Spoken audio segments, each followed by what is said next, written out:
माननीय मदन कुमार भण्डारीलाई टनकपुर बाँध परियोजनासँग सम्बन्धित सम्झौता दुवै सदनको संयुक्त बैठकको क्षेत्राधिकारको विषय भएकोले प्रतिनिधि सभामा छलफल नगरियोस् भनी प्रस्ताव प्रस्तुत गर्न अनुमति दिन्छु। सम्माननीय सभामुख महोदय, 2046 साल चैत्र 24 गते निर्दलीय पञ्चायती व्यवस्थाको विरुद्ध जुन संयुक्त राष्ट्रिय जनआन्दोलन भयो त्यसको सर्वोच्च उभारको दिन हो र सबभन्दा धेरै आन्दोलनकारीहरूले शहादत प्राप्त गरेको दिन हो। त्यस अघिपछि पनि आन्दोलनमा शहादत प्राप्त गर्ने धेरै आदरणीय शहीदहरू हुनुहुन्छ जसको रगत पसिनाले यो व्यवस्था, यो संविधान र यी हक अधिकारहरू हामीलाई उपलब्ध भएका छन्। आजको यस विशेष अवसरमा म उहाँहरू सबैलाई हाम्रो दलको तर्फबाट हार्दिक श्रद्धाञ्जली व्यक्त गर्न चाहन्छु। सभामुख महोदय, यो संयोगको कुरा हो। हामी संविधानको सर्वाधिक महत्त्वपूर्ण प्रावधानसँग सम्बन्धित सवालमा श्री 5 को सरकारले गरेका काम क्रियाकलापहरू माथि टिप्पणी गर्न र तिनीहरू संविधान सम्मत छन् कि छैनन्, नियम कानुन सम्मत छन् कि छैनन्, राष्ट्रको हितलाई तिनीहरूले प्रतिनिधित्व गर्छन् कि गर्दैनन् अथवा तिनीहरूले राष्ट्रको अहित गरेका छन् भन्ने कुरा अभिव्यक्त गर्नको निम्ति आज यो सेसनमा, यो अवसरमा चर्चा गरिरहेका छौँ। सभामुख महोदय, अहिले भर्खरै माननीय जलस्रोत राज्य मन्त्रीले टनकपुर परियोजना सम्बन्धी सम्झौताको जुन प्रस्ताव प्रस्तुत गर्नुभयो त्यस सम्बन्धमा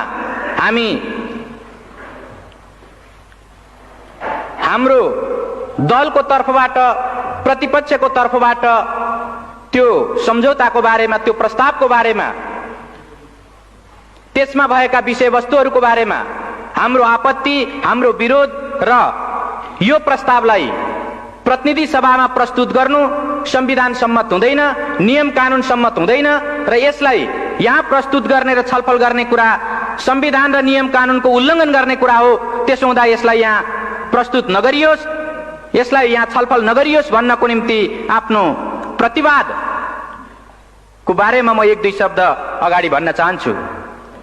सभामुख महोदय, हामीलाई सम्झना छ, हामीलाई थाहा छ, नेपालको संविधान 2047 को 126 को उपधारा 4 मा नेपालको प्रादेशिक अखण्डतामाथि असर पार्ने खालको कुनै पनि काम सिंगै संसदले एकमतले पनि गर्न सक्दैन, सर्वसम्मत भएर पनि गर्न सक्दैन। तर जब हामी टनकपुर परियोजना सम्बन्धी सम्झौताको बारेमा छलफल गर्छौं, जब हामी त्यस बारेमा मूल्याङ्कन गरिरहेका हुन्छौं, त्यसबेला स्वाभाविक रूपले यो प्रश्न पनि उठ्न सक्छ कि वास्तवमा 2048 साल मङ्सिर 19 देखि 25 सम्म प्रधानमन्त्री गिरिजाप्रसाद कोइरालाज्यूले भारत भ्रमण गर्नुहुँदा गर्नुभएको जुन सम्झौता हो, टनकपुर सम्झौता हो, त्यो टनकपुर सम्झौताको मस्यौदामा उल्लेख भएका जे विषयवस्तुहरू छन् त्यसलाई हेर्दा के वास्तवमा त्यसले हाम्रो प्रादेशिक अखण्डतालाई उल्लङ्घन गरेको छ भन्ने तर्क उपस्थित गर्न सकिन्न। अहिले भर्खरै मन्त्रीज्यूले त्यसका केही उल्लेखित पक्षहरूलाई यहाँ प्रस्तुत गर्नुभयो र नेपालले टनकपुर परियोजना सम्बन्धी बाँध निर्माण गर्नको निम्ति नेपालको भूमि उपलब्ध गरायो। भूमि उपलब्ध गराउने अधिकार, भूमि त्यस ढङ्गले दिने अधिकार संविधानले बहुमत प्राप्त भएको सरकारलाई या बहुमत प्राप्त दललाई दिएको छ कि छैन?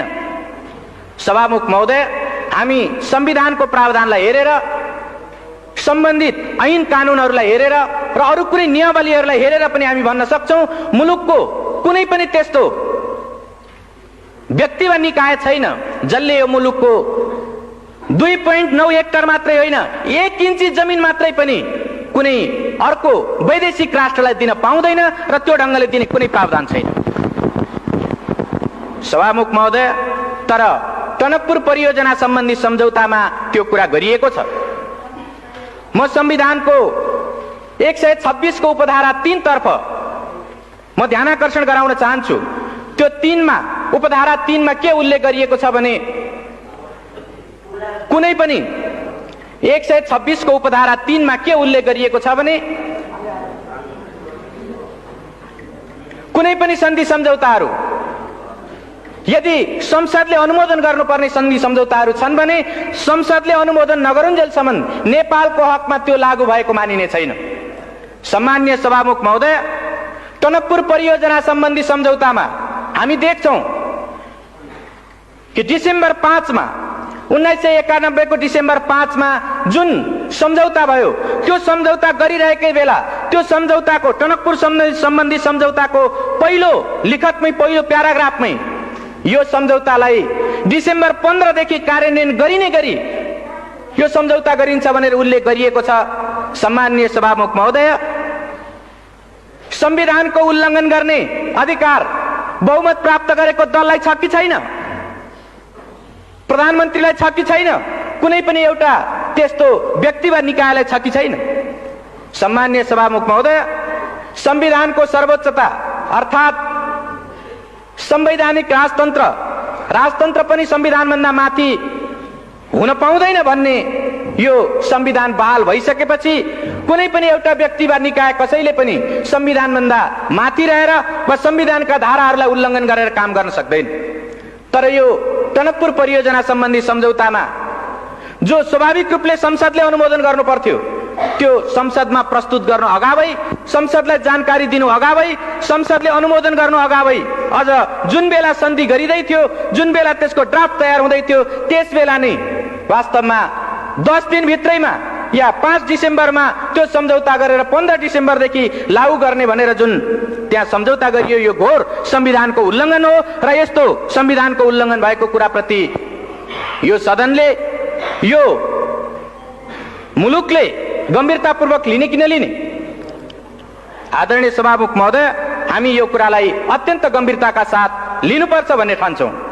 स्वाभाविक रूपले टनकपुर परियोजना सम्बन्धी सन्धि भइसकेपछि यो सदनलाई थाहा छ योभन्दा अगाडि पनि 2 वा त्योभन्दा बढी सेसनको अवधिभरि राष्ट्रले यसबारेमा चर्चा परिचर्चा गरेको छ।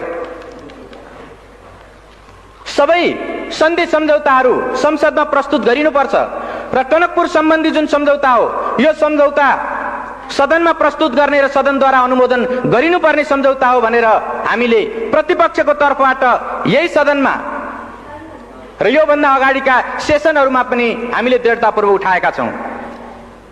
सभामुख महोदय, तर सत्ता पक्षबाट लगातार त्यो कुरालाई बेवास्ता गर्दै, लगातार त्यो कुरालाई अस्वीकार गर्दै यो कुनै सन्धि भएकै छैन, सन्धि भएकै होइन भनेर मुलुकलाई 1 वर्षसम्म लगातार गुमराहमा राख्ने, ढाँट्ने काम भयो। आदरणीय सभामुख महोदय, हामीलाई सम्झना छ त्यसबेला सरकारले टनकपुर सम्बन्धी सन्धि सम्झौताको सम्बन्धमा चर्चा गर्दा वास्तवमा टनकपुर परियोजनामा महाकाली नदीको जुन ठाउँमा टनकपुर परियोजना बनेको छ त्यो भारतीय नदी हो र त्यस ठाउँमा नेपालको अधिकार छैन भन्ने जिम्मेदार मन्त्रीहरूले, सत्ता पक्षका जिम्मेदार माननीयहरूले त्यो कुरा राख्नु भएको थियो। त्यति मात्रै होइन, स्वाभाविक रूपले त्यसको जुन अभिन्न अंगको रूपमा रहेको बायाँ तटबन्ध हो त्यो बायाँ तटबन्धमा प्रयोग भएको नेपाली भूभाग त्यो टनकपुर परियोजनाको अभिन्न अंगको रूपमा होइन, त्यो त केवल नेपालतर्फ आउने बाढीलाई रोक्नको निम्ति मात्रै प्रयोग भएको भनेर बनाइएको भनेर श्री 5 को सरकारले उल्लेख गरेको थियो। त्यस ढंगले जिम्मेदार मन्त्रीहरूले राख्नु भएको थियो। सम्माननीय सभामुख महोदय, प्राकृतिक स्रोतको उपयोगको बाँडफाँड भएको छैन, त्यसबाट मुलुकको कुनै अहित भएको छैन, बरु भारतले शुभेच्छा स्वरूप पानी र बिजुली नेपाललाई प्रदान गरेको छ भन्ने यस किसिमले सत्ता पक्षबाट जुन कुरा उल्लेख गरिएको थियो हामीलाई सम्झना छ त्यो गलत हो। श्री 5 को सरकारले गरेका ती कुराहरू गलत छन्, जनतालाई गुमराहमा पार्ने खालका छन्, राष्ट्रको हितलाई हानि पुर्याउने खालका छन्, आघात पार्ने खालका छन्, संविधानलाई मिच्ने खालका छन् भनेर मुलुकले 1 वर्षसम्म लगातार सदनभित्र र बाहिर समेत चर्चा परिचर्चा चलायो र त्यसै सन्दर्भमा राष्ट्रको हितलाई, संविधानको मर्यादालाई र ऐन कानूनको मर्यादालाई पालन गर्नुपर्छ भन्ने सन्दर्भमा मुलुकले अभियान चलाउँदा धेरै होनहार नागरिकहरूको, धेरै त्यस्ता देशभक्तहरूको जीवन पनि गएको छ। धेरैले बलिदान पनि दिनु परेको छ। चाहे त्यो 48 साल चैत्र 24 गतेको घटनाको कुरा होस्, चाहे त्यो कावासोतीको भारतीय प्रधानमन्त्री नेपालमा आइरहेको बेला एउटा ज्ञापन पत्र दिनको निम्ति स्वयं टनकपुरको छेउबाट आएको जुन एउटा ज्ञापन पत्र दिने दल थियो, त्यो दलमाथि नवलपरासीको कावासोती भन्ने ठाउँमा जुन गोलीकाण्ड भयो, यस खालका घटनाहरूबाट मुलुकले धेरै आहत हुनु परेको छ। मुलुकमा यो टनकपुर परियोजना सम्बन्धी सवालमा, यसको प्रकृति निर्धारण गर्ने सवालमा सरकारले जनता र राष्ट्रलाई गुमराह गर्न खोजेको कुराको विरुद्ध देशभक्तहरूले आवाज उठाउँदाखेरि धेरै रगत बगाउनु परेको छ। हामी ती कुराहरूलाई बिर्सन सक्दैनौँ। स्वाभाविक रूपले टनकपुर परियोजना सम्बन्धी सम्झौता भएको 11 महिनापछि जब भारतका प्रधानमन्त्री नेपालको भ्रमणमा आउनुभयो, त्यसबेला केही स्पष्टीकरणहरू थपिए। म यहाँ यो सम्झना गर्नु वाञ्छनीय ठान्छु। त्यो के हो भने, जब भारतका प्रधानमन्त्री यहाँ आउनुभयो र नेपालको प्रधानमन्त्रीसँग जब वार्ता भयो, त्यसको विज्ञप्तिमा उल्लेख गरिएको छ कि त्यो टनकपुर बाँध परियोजनामा प्रयोग भएको जुन नेपाली भूमि छ, त्यो नेपाली भूमिको सार्वभौमिकता नेपालकै रहिरहनेछ, अर्थात् नेपालकै त्यो हुनेछ भन्ने कुरा स्पष्टीकरण थपियो। म यसबाट के प्रश्न उठाउन चाहन्छु भने, यदि त्यो 91 को डिसेम्बर 5 को जुन सम्झौताको जुन ड्राफ्ट हो, यदि त्यस बेला नै त्यो कुरा मानिएको भए, त्यो कुरा भएको भए, पछि किन स्पष्टीकरण थप्नु पर्थ्यो? अनि जब नेपालको कुनै भूभागको बारेमा अर्को कुनै राष्ट्रको एउटा जिम्मेदार व्यक्तिले आएर यसको सार्वभौमिकता तपाईकै हातमा छ भनेर नभन्दिउन्जेलसम्म सरकारले बोल्न नसक्ने वा त्यस्तो भन्न नसक्ने, मान्न नसक्ने यो जुन स्थिति देखा पर्यो, के यो एउटा बहुत दुःखदायी, बहुत एउटा हानिकारक खालको कुरा होइन र? मैले यसबाट के प्रश्नतर्फ ध्यानाकर्षण गर्न खोजेको हुँ भने, जसरी माननीय मन्त्रीहरू या सत्ता पक्षका माननीयहरू 2.9 हेक्टर जमिन र त्यो जलमग्न हुने क्षेत्रको जुन नेपाली भूभाग थियो, त्यो जमिनको बारेमा हामीले प्रश्न उठाउँदा, प्रतिपक्षको तर्फबाट प्रश्न उठाउँदा, त्यसको सार्वभौमिकता नेपालमै रहेको कुराको ग्यारेन्टी सन्धिमा गरिएको छ भनेर उहाँहरूले देखाउन सक्नु भएको थिएन र उहाँले त्यो ढङ्गले हाम्रा सवालहरूको जवाब दिन सक्नु भएको थिएन। यसबाट यो जाहेर हुन्छ कि मैले सुरुमा नि जुन 126 को उपधारा 4 को जुन प्रश्न मैले यहाँ संविधानको 126 उपधारा 4 को जुन प्रश्न मैले उठाएँ, वास्तवमा त्यसबेला संविधानको भावना विपरीत नेपालको प्रादेशिक अखण्डतामा आँच आउन सक्ने गरी जमिन उपलब्ध गराइएको थियो र त्यो ढङ्गको गल्तीलाई पछि भारतीय प्रधानमन्त्री नेपालमा आएको बेलामा त्यसलाई सच्याउने प्रयत्न गरियो। त्यो स्पष्टीकरणको त्यति मात्रै अर्थ हो र यसबाट यो प्रश्न उठाउन सकिन्छ कि यो सरकारले प्रादेशिक अखण्डतामा आँच आउने खालको, त्यस ढङ्गको प्रश्न उठ्न सक्ने खालको काम गरेर एउटा राष्ट्रघात गरेको थियो। सम्मान्य सभामुख महोदय, हामीलाई सम्झना छ, मङ्सिर 30 गते, विगत मङ्सिर 30 गते सर्वोच्च अदालतले जब फैसला सुनायो, त्यसबेला हामी त्यो फैसलामा देख्न सक्छौं श्री 5 को सरकारले जतिसुकै पारदर्शी ढङ्गले काम गरिरहेको छु भने पनि श्री 5 को सरकारले जनताको सुसूचित हुने हकलाई संरक्षण गरेको छु भनेर भनेको भए पनि टनकपुर बाँध सम्बन्धी यो सम्झौताको सन्दर्भमा उनले सांसदहरूलाई संसदभित्र र बाहिर जनतालाई जानकारीमा दिएका कुराहरू शिर न पुच्छरका कुराहरू थिए, शिर पुच्छर बिनाका कुराहरू थिए भनेर उनले फैसलामा उल्लेख गरेको छ। मैले यो यस कारणले उल्लेख गरिरहेको छु कि वास्तवमा सर्वोच्च अदालतले स्वयं प्रधानमन्त्रीज्यूलाई, जलस्रोत राज्य मन्त्रीज्यूलाई र अरू सरकारवाला व्यक्तित्वहरूलाई जब उसले बुझ्न चाह्यो, उहाँहरूले लिखित रूपमा जाहेर गर्नुभएका, अदालतलाई लिखित रूपमा उहाँहरूले दिनुभएका बयानबाट यो जाहेर हुन्छ कि उहाँहरूले त्यस बेला पनि प्राकृतिक स्रोतको उपयोगको बाँडफाँड भएको छैन, जनताको सुसूचित हुने अधिकारको हनन गरिएको छैन।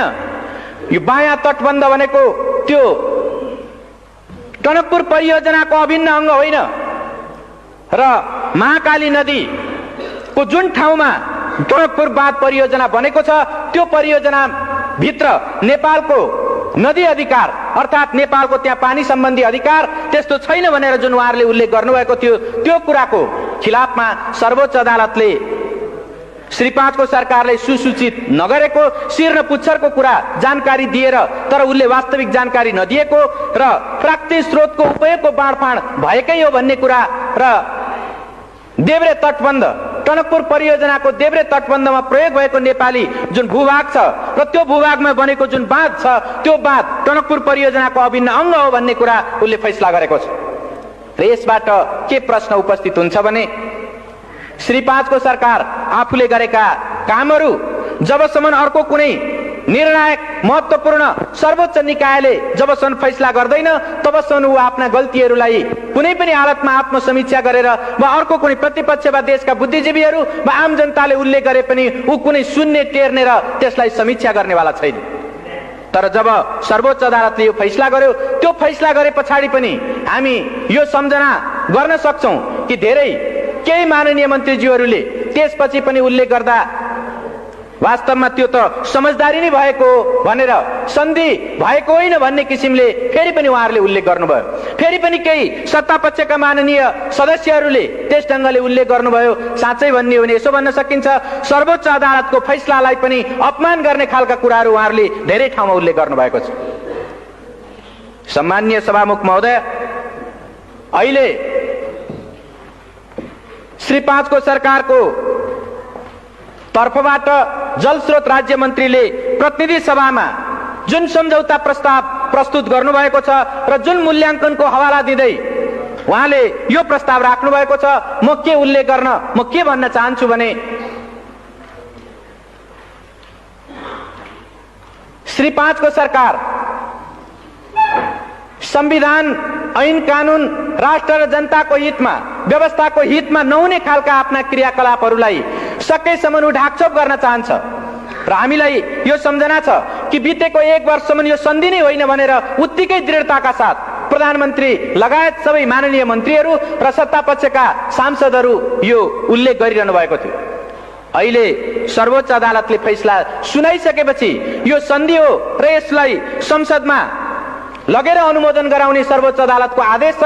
हामी संसदको सर्वोपरिताको संसदको सम्मानको हामी आदर कदर गर्छौं र सर्वोच्च अदालतको फैसलालाई हामी सम्मान गर्छौं भनेर उहाँहरू धेरै व्याख्या विश्लेषण गरिरहनु भएको छ। तर के सम्झना गर्न सकिन्छ भने जुन बेला प्रतिपक्षको तर्फबाट यस्ता सन्धि सम्झौताहरूलाई सदनमा प्रस्तुत गर्नुपर्छ भनेर माग राखिएको थियो त्यसबेला उहाँहरूले त्यसलाई ठाडै अस्वीकार गर्दै आउनुभयो। र अहिले पनि जबकि यो टनकपुर परियोजना सम्बन्धी सम्झौता दीर्घकालीन प्रकृतिको छ, त्यो व्यापक प्रकृतिको छ, त्यो महत्त्वपूर्ण छ र त्यसले स्वाभाविक रूपले दीर्घकालीन व्यापक व महत्त्वपूर्ण त्यसले प्रभाव पार्छ, त्यस्तो असर पार्छ। यस्तो सन्धिलाई साधारण प्रकृतिको भनेर त्यस्तो मूल्याङ्कन गर्दै उहाँहरू प्रतिनिधि सभामा साधारण बहुमतले पास गर्न सकिने रूपमा प्रस्तुत गर्दै हुनुहुन्छ। यसले वास्तवमा श्री 5 को सरकार संसदको सम्मान संविधानको सम्मान गरिरहेको छैन भन्ने कुरा स्पष्ट रूपमा जाहेर गरेको छ। आदरणीय सभामुख महोदय, यो सर्वोच्च अदालतको फैसलालाई उल्लेख गर्दै जसरी श्री 5 को सरकारले यहाँ प्रस्ताव प्रस्तुत गरेको छ, म के तर्फ ध्यानाकर्षण गर्न चाहन्छु भने सर्वोच्च अदालतको फैसला पनि कानून सम्मत ढङ्गले नै कार्यान्वित गरिनुपर्छ। अर्थात् कुनै पनि अदालतको आदेश कानून विहीन ढङ्गले कानून विपरीत ढङ्गले कार्यान्वयन हुन सक्दैन। जब सन्धिको कुरा आउँछ, सन्धिलाई संविधानको 126 को उपधारा 1 ले कानून सम्मत ढङ्गले त्यसलाई अनुमोदन सम्मेलन स्वीकृति गर्ने कुराको व्यवस्था गरेको छ। सन्धिको अनुमोदन गर्ने कानून कुन हो? हामीलाई सम्झना छ नेपाल सन्धि ऐन 2047। नेपाल सन्धि ऐन 2047 नै यस्तो कानून हो जुन कानूनले सन्धि सम्झौताहरूलाई अनुमोदन गर्नको निम्ति अधिकार सृष्टि गर्छ, त्यसको एउटा निश्चित अधिकार क्षेत्रलाई त्यसले निर्धारण गर्छ। तर हामीले अहिले भर्खरै सुन्यौं यो प्रस्तावमा श्री 5 को सरकारले सन्धि ऐनको कुनै उल्लेख नगरिकन केवल संविधानको 126 धाराको उपधारा 2 को प्रतिबन्धात्मक वाक्यांशलाई प्रतिबन्धात्मक पक्षलाई उल्लेख गर्दै अनि प्रतिनिधि सभा नियमावलीको 219 का उपधाराहरूलाई उल्लेख गर्दै उसले यो प्रस्तुत गरेको छ। यसले के जाहेर गर्छ भने यो प्रतिनिधि सभा नियमावली भनेको निश्चित रूपले एउटा प्रक्रिया निर्धारण गर्ने कानून हो। यो अधिकार सृष्टि गर्ने होइन, प्रक्रिया निर्धारण गर्ने कानुन मात्र हो। तर जुन अधिकार सृष्टि गर्ने कानुन हो, अधिकार सृष्टि गर्ने जुन व्यवस्था हो, ऐनको व्यवस्था हो, त्यो भनेको 2047 को सन्धि ऐन नै हो। त्यो सन्धि ऐनको उल्लेख श्री 5 को सरकारले यसमा गरेको छैन। त्यसको कारण के हो भने सन्धि ऐनमा स्वाभाविक रूपले संविधानको धारा 126 को उपधारा 2 का जे जति पनि सन्धि सम्झौताहरू छन् त्यस्तो सन्धि सम्झौताहरूलाई संयुक्त सदनको 2/3बाट अनुमोदन गर्नुपर्छ भन्ने त्यसले सुस्पष्ट व्यवस्था गरेको छ।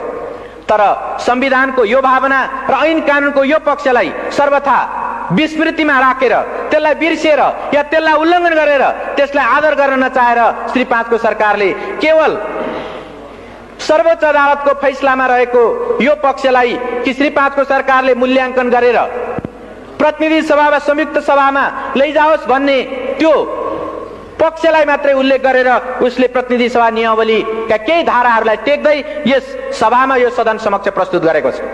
स्वाभाविक रूपले मैले अघि नै भने सर्वोच्च अदालतका फैसलाहरू पनि कानुनसम्म ढङ्गले मात्रै कार्यान्वित हुन सक्छन् र स्वाभाविक रूपले कानुनभित्र पनि प्रक्रिया निर्धारण गर्ने कानुन होइन, अधिकार सृष्टि गर्ने कानुन अन्तर्गत नै त्यसको कार्यान्वयन हुनुपर्छ। त्यसो भएको हुनाले सरकारको यो सन्धि प्रस्तावमा जुन कानुनलाई टेकेर, जुन धारा उपधाराहरूलाई टेकेर यो प्रस्तुत गरिएको छ त्यो स्वाभाविक रूपमा कानुन विपरीत छ। सरोकारवाला विषयमा त्यो कानुन सम्मत छैन। सम्मान्य सभामुख महोदय, त यो परिस्थितिमा हामी के भन्न सक्छौं भने श्री 5 को सरकारले एक खालको पूर्वधारणा बनाएर त्यस अनुरूप मूल्याङ्कन गर्ने कुरा या त्यस अनुरूप आफ्ना धारणाहरू निश्चित गर्ने र त्यस ढङ्गले कार्यान्वयन गर्ने कुरा उसले गर्दै आएको छ। चाहे त्यो अघिल्लो बेलाको यो केवल समझदारी मात्र हो भन्ने विषय होस् या यो पछिल्लो बेलामा अहिले त्यो साधारण प्रकृतिको सन्धि हो भन्ने विषय किन नहोस्, दुवै बेलामा उसले एउटा पूर्वधारणा बनाएर आफूलाई जसो गर्दा सजिलो हुन्छ त्यो ढङ्गले मात्रै जाने, तर संविधान र ऐन कानुनको अक्षर र भावनालाई पालन गर्ने कुरा हो भने अस्वीकार गर्ने वा त्यसबाट बचेर जाने वा त्यसलाई संविधान र ऐन कानुनका सरोकारवाला पक्षलाई कुनामा पारेर जाने, कर्नरमा पारेर जाने खालको कुरा उसले गरेको छ। त्यसो भएको हुनाले जसरी अहिले श्री 5 को सरकारको यो मूल्याङ्कनभित्र साधारण प्रकृतिको भनेर यसमा प्रस्तावमा उल्लेख गरिएको छ र यो सदनमा प्रस्तुत गरिएको छ, हामीलाई यो सम्झना छ या हामी यो बारेमा वाकिफ छौं, जानकार हुन सक्छौं कि संविधानको 126 को उपधारा 2 भनेको स्वाभाविक रूपले जुन निश्चित सन्धि सम्झौताहरूलाई संयुक्त सदनको 2/3ले समर्थन गर्नुपर्छ, 2/3ले अनुमोदन गर्नुपर्छ भनेर उल्लेख गरेको छ। संविधानको मूल भावना त्यही हो। त्यसो भएको हुनाले त्यसभित्र जुन प्रतिबन्धात्मक पक्ष छ, प्रतिबन्धात्मक अंश छ, त्यसको निम्ति यो साधारण प्रकृतिको, यो अल्पकालीन हो, यो दूरगामी प्रभाव पार्ने होइन, यो त्यस्तो महत्त्वपूर्ण होइन भन्ने त्यसको विशेष स्थिति सरकारले पुष्टि गर्न सक्नुपर्छ। सरकारले त्यस्ता प्रमाणहरू प्रस्तुत गर्न सक्नुपर्छ। तर हामी सिङ्गो त्यो मूल्याङ्कन प्रस्तावलाई अध्ययन गर्दा सरकारले त्यो खालका कुनै तथ्यहरू प्रस्तुत गरेको हामी पाउँदैनौँ, उसले प्रस्तुत गर्न सकेको छैन। प्रश्न उठ्न सक्छ, यो टनकपुर सन्धि, टनकपुर जलविद्युत परियोजना सम्बन्धी जुन सन्धि सम्झौता हो यो अल्पकालीन हो कि दीर्घकालीन हो? निश्चित रूपले यो एउटा सापेक्ष कुरा हो। सर्वोच्च अदालतले पनि भनेको छ यो एउटा सापेक्ष कुरा हो। तर सापेक्षताकै अर्थमा लिँदा पनि यसको व्याख्या कसरी गर्ने, अल्पकालीनता र दीर्घकालीनताको व्याख्या कसरी गर्ने? म के प्रश्न उठाउन चाहन्छु भने एउटा संसद 5 वर्षको हुन्छ, सामान्यतया विशेष स्थिति आएन भने त्यो 5 वर्षको हुन्छ। यदि 6 वर्षको निम्ति कुनै सन्धि हुन्छ भने त्यो अल्पकालीन हो कि दीर्घकालीन हो? एउटा संसदबाट अर्को संसदमा ट्रान्सफर हुने त्यस खालको सन्धि हुन्छ भने, 5 वर्षभन्दा बढ्ताको सन्धि हुन्छ भने त्यसलाई दीर्घकालीन भन्न सकिन्छ कि सकिँदैन? सभामुख महोदय, नेपालीहरूको आयु औसत आयु 52 वर्ष छ। 52 वर्षसम्म 50-52 वर्षसम्म कायम हुने सन्धि हो भने त्यो अल्पकालीन हो कि दीर्घकालीन हो? सभामुख महोदय, त्यति मात्रै होइन, टनकपुर परियोजना सम्बन्धी जब त्यो सन्धिको मजमुनलाई हामी हेर्छौं कि त्यो ठाउँमा नेपालले जुन भूमि उपलब्ध गराएको छ या अन्य विभिन्न कुराहरूको जुन कन्ट्रिब्युसन गरेको छ त्यो कन्ट्रिब्युसनको कुरालाई लिएर हेर्ने हो भनेदेखि त्यसमा यो सन्धिको कुनै अवधि, कुनै त्यस्तो भोगाधिकारको कुराहरू, जमिनको उपभोग गर्ने अवधिको कुराहरू कुनै उल्लेख गरिएको छैन। जब यो उल्लेख गरिएको छैन भने स्वाभाविक रूपले अनुमान गर्न सकिन्छ जबसम्म त्यो टनकपुर बाँध रहन्छ, जबसम्म त्यो परियोजनाका प्राविधिक पक्षहरू निकम्मा हुँदैनन्, तबसम्म त्यो सन्धि कायम रहनेछ। यदि त्यस्तो हो भने हामी अरू धेरै, चाहे त्यो कोशीको होस् वा गण्डकीको होस् या महाकालीमा भएको शारदा नदीको कुरा होस्, शारदा ब्यारेजको कुरा होस्, त्यो ठाउँमा ती कुरालाई, त्यो प्रविधिको कुरालाई हेर्दै यो आधुनिक प्रविधिद्वारा निर्मित भएको टनकपुर बाँध परियोजना 100 वर्षभन्दा माथि टिक्न सक्छ भनेर भन्न सक्छौं। 100 वर्षभन्दा माथि टिक्छ भने सभामुख महोदय, यसलाई दीर्घकालीन भन्ने कि अल्पकालीन भन्ने? अर्कोतिर स्वाभाविक रूपले यो व्यापक होइन भन्ने त्यस ढंगको निष्कर्ष मूल्याङ्कन प्रस्तावमा प्रस्तुत गरिएको छ। तर त्यो मूल्याङ्कन प्रस्तावकै एउटा हिस्सामा के उल्लेख गरिएको छ भने यसको मूल्याङ्कन गर्दा भारत भ्रमणमा प्रधानमन्त्रीले गएर गर्नुभएका अरू तमाम सन्धि सम्झौता र परियोजनाहरूको बारेमा पनि ख्याल गर्नुपर्छ भनेर उल्लेख गरिएको छ। जब एउटा सन्धिको एउटा विषयको बारेमा मूल्याङ्कन गरिरहेको बेला तमाम सन्धि सम्झौता, त्यस बेला गरिएका तमाम सन्धि सम्झौताहरूको परिप्रेक्ष्यलाई ख्याल गर्नुपर्छ भनेर भनिन्छ भने के यो दुई देश बीचको सम्बन्धलाई ख्याल गरिनुपर्छ भन्ने होइन र? व्यापारको कुरा या व्यापार वाणिज्यको कुरा अरू तमाम क्षेत्रको, चाहे निर्माणको होस् या व्यापारको होस् या अन्य सम्बन्धको कुरा होस्, त्यो तमाम सवालमा ख्याल गर्नुपर्छ भनेर स्वयं यो मूल्याङ्कन प्रस्तावले उल्लेख गर्छ भने के यो व्यापक प्रकृतिको भएन र? सभामुख महोदय, स्वाभाविक रूपले यसलाई जसरी श्री 5 को सरकारले व्यापक होइन भन्दै, दीर्घकालीन होइन भन्दै, दूरगामी प्रभाव पार्ने छैन भन्दै जसरी प्रस्तुत गरेको छ, त्यो एउटा पूर्वाग्रह र एउटा पूर्वधारणामा, एउटा पूर्वाग्रहमा त्यो आधारित छ र स्वाभाविक रूपले त्यो गलत छ। संविधान र ऐन कानूनको भावना विपरीत छ र त्यसै भएको हुनाले हामी यसलाई प्रतिनिधि सभामा छलफल गर्ने विषय होइन, प्रतिनिधि सभामा प्रस्तुत गर्नु मात्रै पनि वास्तवमा संविधानको भावनालाई उल्लङ्घन गर्नु हो भन्ने हामी ठान्छौं। सभामुख महोदय, यसको अर्को पक्ष पनि छ। अर्को पक्ष के छ भने नेपालमा सामान्यतया भन्दै आइएको छ, हर कसैले भनिरहेको छ कि नेपालको सम्पत्ति भनेको जलस्रोत हो र यो जलविद्युत सम्बन्धी नेपालको जुन स्रोत हो वा जुन शक्ति हो त्यो 83,000 मेगावाट विद्युत क्षमताको छ। यो 83,000 मेगावाट विद्युत क्षमता भएको जलस्रोतको परिचालन गर्नको निम्ति कस्तो मेकानिजम, कस्तो खालको मेथड, कस्तो खालको तौर तरिका र कस्तो नीति अवलम्बन गर्ने हो भन्ने कुरा पनि यसबाट स्वाभाविक रूपले उपस्थित हुन्छ र यो टनकपुर सम्बन्धी जुन सन्धि भएको छ, यो सन्धिले स्वाभाविक रूपले भविष्यको निम्ति एउटा प्रेसिडेन्स, भविष्यको निम्ति एउटा नजिर पनि स्थापित गर्छ। जब यसको समयावधिको कुरा, यसले नेपाल र भारतको बीचमा भइरहेका तमाम सन्धि सम्झौताहरू र दुई मुलुकको बीचको सम्बन्धको कुरा र यसले नेपालकै अरू प्राकृतिक स्रोत सम्पदाहरूलाई भविष्यसम्म उपयोग गर्ने कुराको, भविष्यसम्म प्रयोग गर्ने कुराको नजिर स्थापित गर्छ भने यसलाई कसरी अल्पकालीन, कम महत्त्वपूर्ण र त्यसलाई साधारण खालको भनेर कसरी भन्न सकिन्छ? त्यसो भएको हुनाले श्री 5 को सरकारले प्रस्तुत गरेको यो मूल्याङ्कन निश्चित रूपमा त्यो संविधान र ऐन कानून विपरीत छ, राष्ट्रको हितलाई हानि पुर्याउने खालको छ र संविधानलाई उल्लङ्घन गर्ने खालको छ। त्यसो भएको हुनाले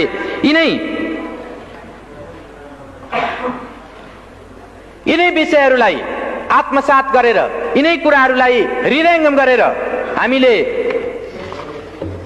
टनकपुर सम्बन्धी यो सन्धि प्रस्तावलाई प्रतिनिधि सभामा प्रस्तुत गर्नु र प्रतिनिधि सभामा छलफल गर्नु यो संविधान विपरीत हो भन्ने त्यो मान्यता राखेर हामीले एउटा प्रस्ताव हाम्रो विभिन्न प्रतिपक्षी सांसदहरूले सही गरेर माननीय सभामुख समक्ष हामीले प्रस्तुत गरेका छौं र त्यो प्रस्तावलाई म यहाँ पढेर सुनाउन चाहन्छु। माननीय सभामुख महोदय, टनकपुर बाँध परियोजनासँग सम्बन्धित सन्धि दुवै सदनको संयुक्त बैठकको क्षेत्राधिकारको विषय भएकोले प्रतिनिधि सभामा छलफल नगरियोस्। माननीय महोदय, श्री 5 को सरकारको तर्फबाट टनकपुर बाँध परियोजनासँग सम्बन्धित सन्धि प्रस्तावलाई प्रतिनिधि सभामा प्रस्तुत गर्न संसद सचिवालयमा सो प्रस्ताव दर्ता गराएको जानकारीमा आएको हुँदा हामी माननीय सभामुख समक्ष निम्न ब्यौराको निवेदन गर्दछौं। नेपाल अधिराज्यको संविधान 2047 को धारा 126 को उपधारा 2 ले नेपालको प्राकृतिक सम्पदाको उपयोग र त्यसको बाँडफाँड सम्बन्धी सम्झौता संसदको दुवै सदनको संयुक्त बैठकमा उपस्थित सदस्यहरूको 2/3 बहुमतबाट अनुमोदन गराउनु पर्ने व्यवस्था गरेको छ। यो प्रष्ट संवैधानिक व्यवस्था हो। यसको अपवादको रूपमा राष्ट्रलाई गम्भीर व्यापक दीर्घकालीन असर नपर्ने प्रकृतिको सन्धि प्रतिनिधि सभाको साधारण बहुमतबाट अनुमोदन गराउने प्रावधान छ। श्री 5 को सरकारले भारत सरकारसँग गरेको